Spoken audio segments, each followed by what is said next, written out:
Myanmar সীমান্তটা আমাদের জন্য এখন খুবই ভালনারেবল হয়েছে বিভিন্ন কারণে। সেটার সাথে অন্য দেশের যে কাঁটাতার নির্মাণের বিষয়টা একটু ডিফারেন্ট।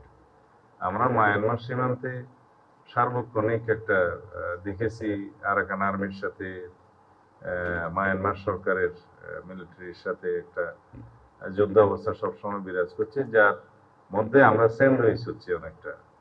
তারপরে ওখানে আরো কিছু বিদ্রোহী গ্রুপ আছে, আরএসও, আরসা, আরাকান আর্মি, আরো বিভিন্ন সংগঠন আছে। তাদের অভ্যন্তরীণ অনেক সময় অনেক সংঘর্ষ হয়, যার ইয়েটা স্পিল ওভার হয়ে আমাদের এখানে আসে। তো যার কারণে মাদক চোরাচালান, তারপরে এই অস্থিতিশীল অবস্থা, এবং অনেক সময় ওখান থেকে যে গোলাগুলির কারণে আমাদের নাগরিকরা মৃত্যুবরণ করছে।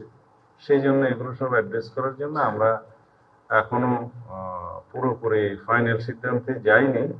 তবে আমাদের প্রস্তাব আছে যে আমরা সেখানে কাঁটাতারের বেড়া নির্মাণ করতে চাই 109 কিলোমিটার।